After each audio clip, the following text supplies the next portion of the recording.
I feel that she's alive and really close to me. I remember her as being so enthusiastic and I admired her greatly. We really loved her. I was captivated by her humility, her silence, her hidden way of doing things. Dad always told me that she had left all of her wealth to be able to serve the poor.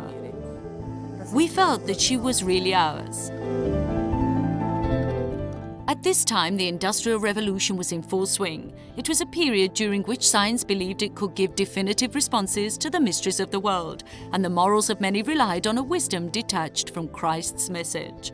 Sister Teresa Valsè Pantellini was born into a very wealthy family of the opulent upper class of Milan, comparable to the richest families of Italy, and it was in this context of wealth and well-being that the choice which would mark her apostolate, that passing unobserved, matured.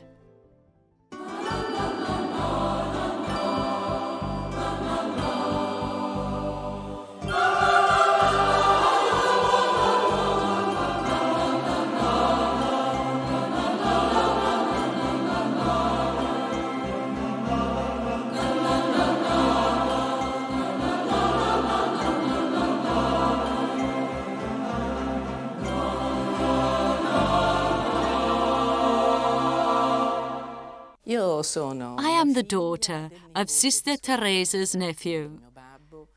My dad was Joseph Valsè Pantellini, the son of Sister Teresa's brother. My sister, Patricia, and my mother also still live with me. Since the family was from Rovigo, some thought that this was a typical Venetian surname. Instead, in the municipality of Rovigo, where the great-grandfather's birth certificate was discovered, the name is registered as Valsè, the son of a person who had come to Italy following Napoleon, and is therefore French in origin.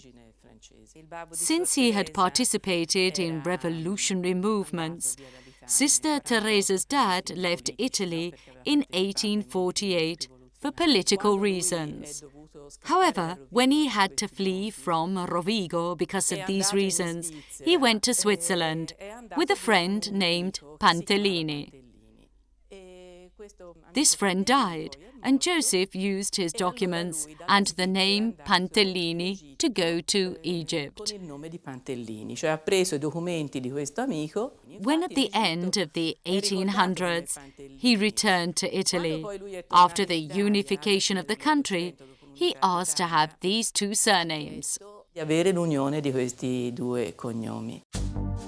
The surname Pantellini was added by the royal decree of His Majesty King Umberto on October the 23rd, 1881.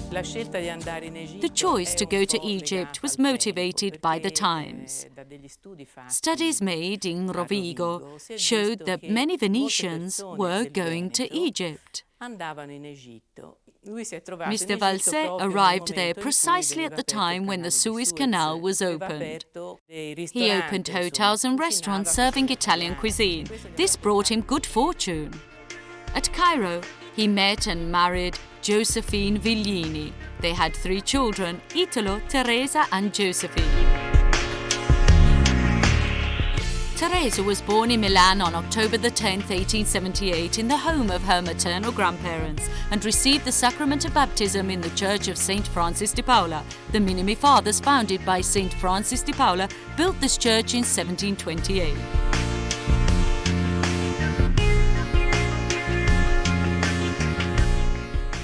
In 1882, Joseph, seeing the rising prejudice and hatred infiltrating the region, moved his family to Italy.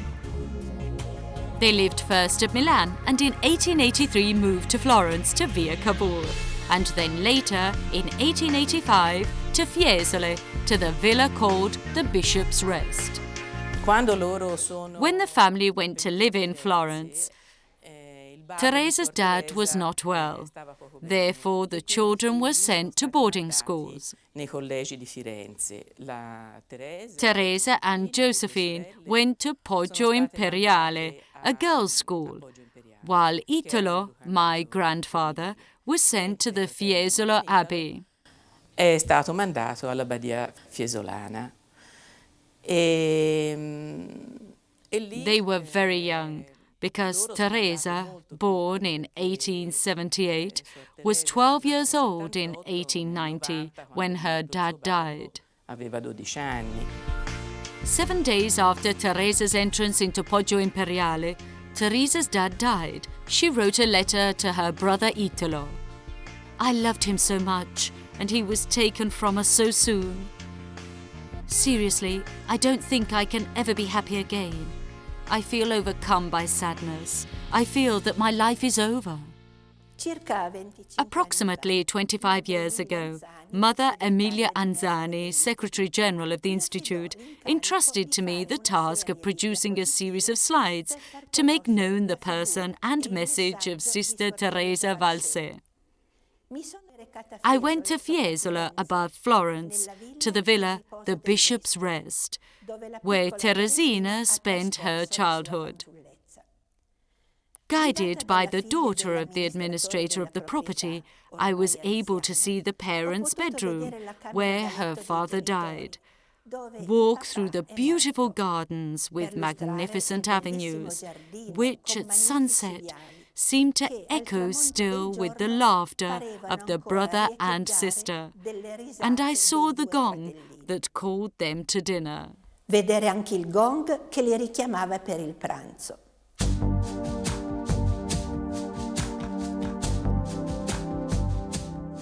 After the death of her father, Teresa matured in that spirituality of doing all for the love of Jesus. On March the 29th, 1891, on the vigil of her first Holy Communion, the young girl made the resolution to consecrate herself to our Lord Jesus Christ by the vow of virginity, even though she could not understand either the value or the importance of such a solemn act. At 15 years of age, Teresa went from the school of Poggio Imperiale to that of the Madams of the Sacred Heart, where she frequented the higher classes. She was immediately accepted by her peers because of her liveliness and solicitude for others. Continuing my historical journey, I reached the villa of Poggio Reale in Rufina, a place in the pleasant Tuscan hills, acquired by Mrs. Valsè after her husband's death. It was a jewel of the art of the 1500s and a national monument. It was here that the young lady, Teresa, spent her summer vacations. The formal salon was the site of the celebrations held by Mrs. Valsè, a society matron for the members of the upper classes. Teresa participated serenely and gracefully in these events. But every evening she would go down to the kitchen, where she exchanged a few good words with the servants, and then recited the rosary with them, kneeling on the ground. It was here that she also prepared garments for the poor. Outside, under the great stairs, we find the servants' entry and the woodshed where she hid the things to be distributed to the poor. She rose at 4 a.m., unknown to her mother, to participate in the Holy Mass. She would take a short cut that would lead her directly to the parish church. Therefore, we must really think about how Teresa lived in this family, where there was so much union. We also see this in the letters that the brother and sister wrote to each other, with sweet phrases. In our times, this seems to be out of style, something of the past, outside of our world. Accept, dearest, beautiful mother, this branch of forget-me-nots painted for you by your Teresina. Many kisses and best wishes. Dear Italino, do you see the elegant paper I'm using to write to you? Look at those two little birds kissing one another. They are you and I giving each other a kiss. Teresina was already ill. Severe anemia caused her to have continual headaches. For this reason, and also so that her brother Italo could continue his studies in the capital, in 1897 the family moved to Rome. Teresa was very happy to be in the Eternal City, in the heart of the Catholic Church. Teresa and her family went to live in Via Gaeta 1B. This address no longer exists. God's providence saw to it from the beginning that the new home of the family would be located close to the main train station where Don Bosco had built the Basilica of the Sacred Heart of Jesus. The encounter with the Salesians of Don Bosco came about by means of Father Federico Bedeschi. Teresa was looking for a religious institute for her 6-year-old cousin, and the priest indicated the Institute of the Daughters of Mary Help of Christians of Via Marghera. The daily encounter with the Salesian sisters, that new order founded only 25 years earlier, confirmed the girl's religious vocation, and soon her secret desire became known in the family. The Daughters of Mary Help of Christians were a poor order without prestige, but with a commitment to girls of poor social condition. It was for this reason that the family was against Teresa's religious vocation. Even her confessor proposed that she study the rule of the Marcellina Sisters of Milan and that of the Madams of the Sacred Heart, orders that were more suited to her social status. But she firmly pronounced unequivocal words. All that makes up the Salesian life is good for me, because it is here and not elsewhere that I will find Jesus. I know that it is here that I will meet him. After some time, the family moved to another area of Rome, to Corso Vittorio Emanuele. In order to deepen her knowledge of French and German, Teresa frequented the school of Trinità dei Monti that was administered by the Madams of the Sacred Heart. She was a day student, but frequently visited with her sister, who was a resident. Surely she prayed in church and in the little ancient chapel with the miraculous image of Mary, amiable mother.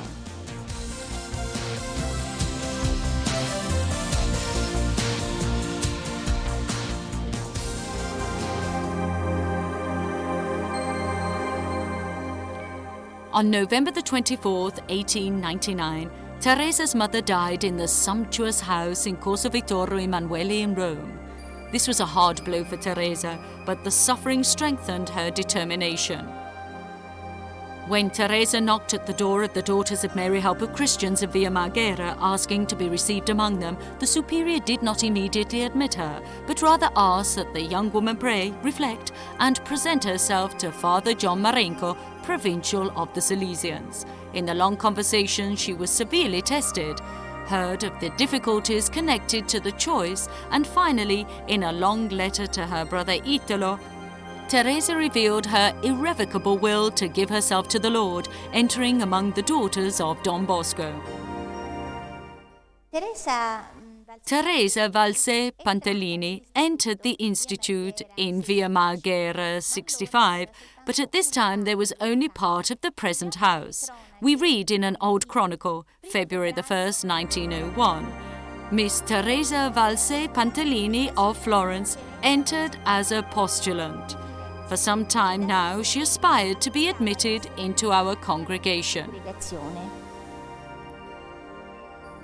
She was sent to the novitiate of Bosco Parazio, a villa on the Gianiculum. Teresa began her educational work by favouring encounters in the park of Villa Parazio, instituting a music school and organising theatrical performances. The rowdy and undisciplined girls frequently played nasty tricks, but Sister Teresa's calm and patience and the remembrance of Don Bosco in meeting the boys in the Turin prisons soon helped her to find harmony and serenity. In virtue of her profound culture, she was soon asked to teach the novices and, at the same time, to prepare to take the state exams that would allow her to also teach the girls. In 1902, she obtained the necessary degree. Sometime later, the park of Villa Parazio became insufficient to accept the girls of Trastevere and the many novices. A new house was found in Via della Lungara. Now, however, it was necessary to find the money to pay for it. 60,000 lire was an enormous sum for those times.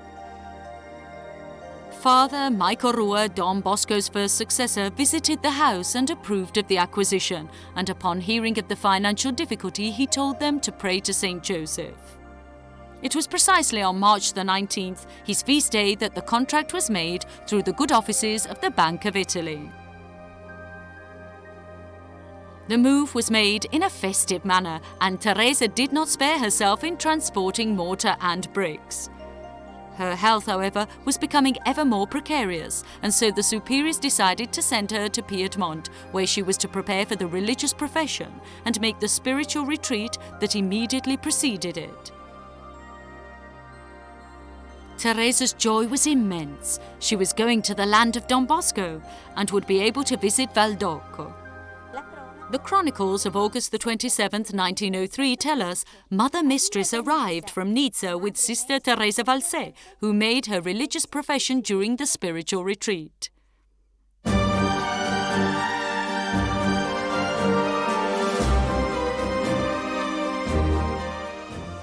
After her first profession, Sister Teresa returned to Via della Lungara in Rome. The sister's house was part of the parish of St. Dorothy. The pastor of this parish from 1896 to 1907 was Father Simplicio Buonafede of the Conventual Friars Minor. He was a well-known person, and it was precisely during his time here that the Salesian sisters came to the parish. The site of that convent today is John Cabot University in Via della Lungara.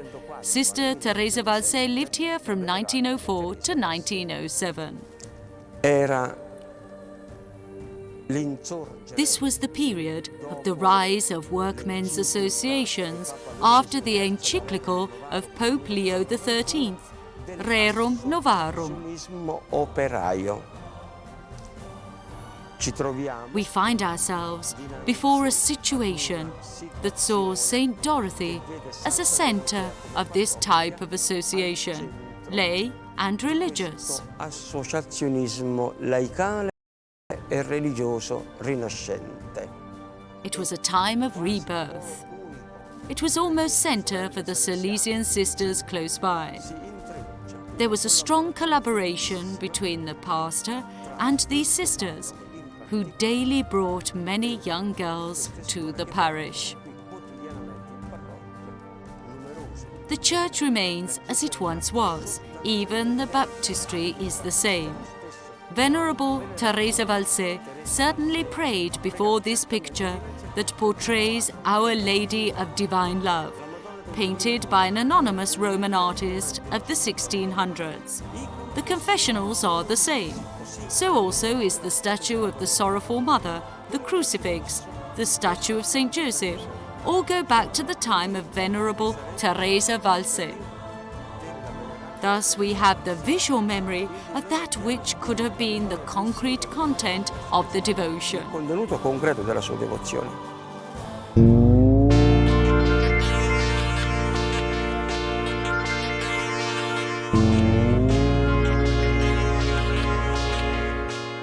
Even today, there are persons who testify to the atmosphere and the living memory of Sister Teresa Valsè Pantellini in the oratory of the Via della Lungara.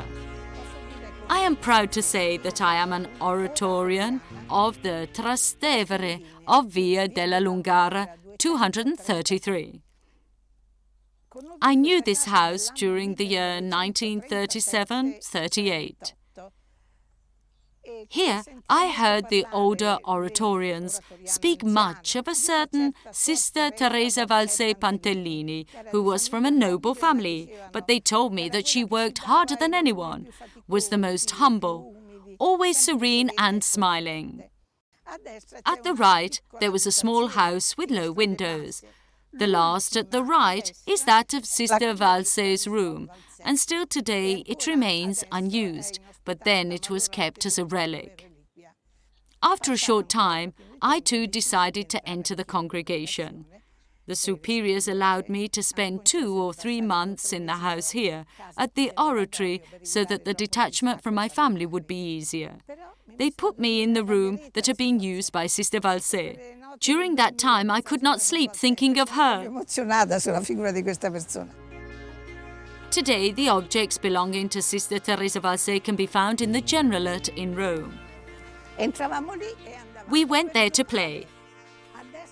At the right, during our times, there was what we called Cain's Garden, because there was no fruit there. In the midst, there was a primitive merry-go-round that had to be pushed. It was a miracle that none of us were killed, because we ran around like crazy, and even if they told us to slow down, we still ran wild. We older girls felt more important, and we called the little ones La Pipinara di Trastevere. Here we played, and we felt that we too were the assistants. We went up to the hall, noting well the part where there was a statue of Don Bosco. Also, in the centre, there was a double staircase that led to the portico. There was the hall where we gathered when it rained, and there was also the stage and the theatre.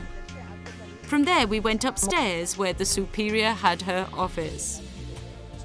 Since I know how to play a bit, the sisters had me study piano, and they told me, "Look, this was Sister Teresa Valsè's piano. It was part of the dowry that she brought to the congregation."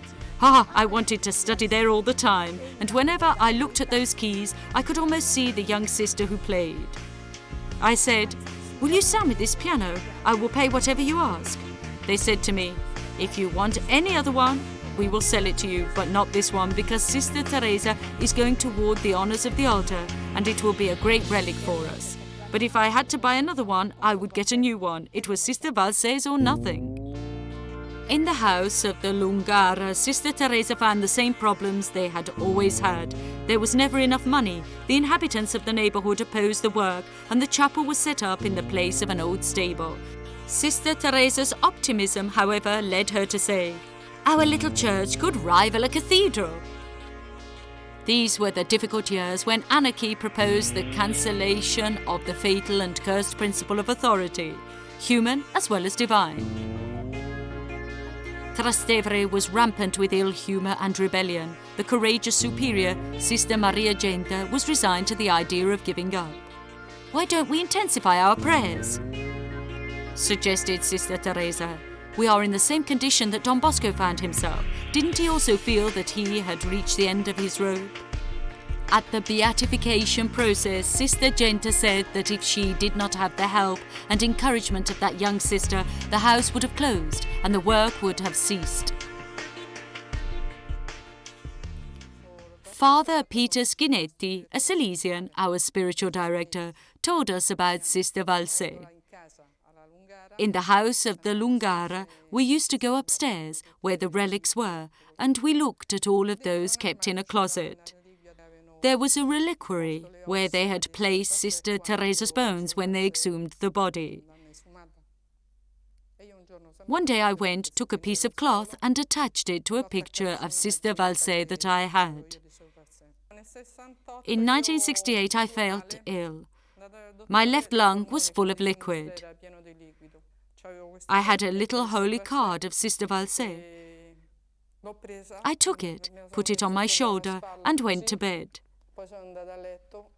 I prayed and prayed to Sister Valsè, and in the morning when I woke up, it was soaked. I went to the hospital, and the doctor put me behind the X-ray machine and said, "There is nothing there." "Thank God," I said. Then my thought flew to Sister Valsè. I asked the doctor if she could write down the information. "No, I can't do this because I saw it on the X-ray machine. And to have a certification of this, you need a copy of the film." Tuberculosis, lying in ambush during those years, suddenly exploded and Sister Teresa returned to Piedmont. At the Anno d'Alba, she seemed to pick up and still had the strength to instruct the music school of fine voices for the Feast of the Assumption. In the meantime, she prepared herself to renew her vows during the spiritual retreat in Nizza Monferrato. I was a young sister, a student during the summer at Diano. I was busy with the young people of the place in what we would today call summer camp. I heard the older sisters speak of the presence of Sister Teresa, and one sister showed me the room where she slept. They told me of her simple, humble and silent life. They said she had to come to Diano, the land of sweet grapes, because the superiors sent her for the whole of the autumnal period so that she could try the cure of the grapes. This consisted in eating a bunch of grapes, then 2, and then 3, until one reached a kilo or 2. Then the amount was gradually diminished. The cure is very effective for the depression of invalids and the debilitated. In 1906, Teresa was visibly losing weight and becoming very pale. She was moved to a new dormitory that was more airy, and from there she could greet the girls from a window. We are in the year 1907, the year of her death, and the chronicles tell us, on April the 25th, 1907, at 4 p.m., Mother Genta, mistress of novices, and Sister Teresa Valsè came from the novitiate. They left for Turin at 8 p.m. Teresa understood that she would never return. She had no illusions. She knew that her illness was unforgiving. With her incredible sense of humor, she said, "The Lord has helped me, and now I am ready for 3 things: to die, to be ill for a long time, or to get better." Then, with a quick smile, she added, "Oh well, I will have guessed with one of the 3, right?" At Turin, she was admitted to the infirmary of the House of the Mary Help of Christians, where her brother Italo and his wife Margherita came to visit her. Sister Giovannina Lenci was in a room near hers. This sister had been asking Don Bosco for a cure. One night, Sister Teresa dreamed that the founder of the Salesians came to visit her. "I recognized him immediately," she said. "It is not I who want to be cured, it is Sister Giovannina next door." The next day, Sister Giovannina rose from her bed and cast aside her crutches. On August the 29th, Sister Teresa asked for the anointing of the sick, and on the evening of September the 2nd, her condition deteriorated. During her long agony, she still had the strength to leave a few recommendations for her brother, her sister-in-law, and the sisters. She asked for a clock and set the hands on 7. "But it is only midnight," they told her. "That's right," she responded, "but it's fine like this." Before dying, she invoked Jesus, Mary Help of Christians, and Don Bosco. She stretched out her thin hands towards them. She saw them. "They are there, waiting." "Have they come to take you?" asked Sister Genta. "No, they are there, and they're calling me." "Go then. If they're calling you, go." Then she grasped her crucifix with her left hand and moved the fingers of her right hand as though she were playing the piano. "Sister Teresa," asked her sister, "are you playing for Our Lady?"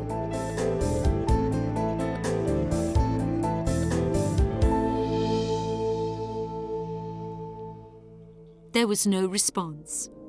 The movement of her fingers gradually slowed down as Teresa breathed her last.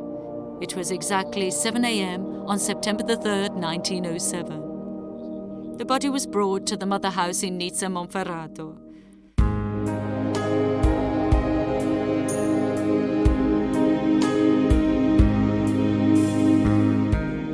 The importance of Sister Teresa Valsè's message lies in the breadth of the missionary horizons that guided her existence and that made her dream of China as the land of her future mission. It consists in seeking the way of humble love, not the humility that clouds one's intelligence, dulls imagination, extinguishes personal originality, and makes one flee from responsibility, but rather the absence of pretensions and paying attention to others, being sociable, full of affection, loving and foreseeing. It means practicing humility as a social virtue. It was that humility that had Sister Teresa joyfully recite, "Flower of Ciclamino, no, I do not want to serve this world so clown-like."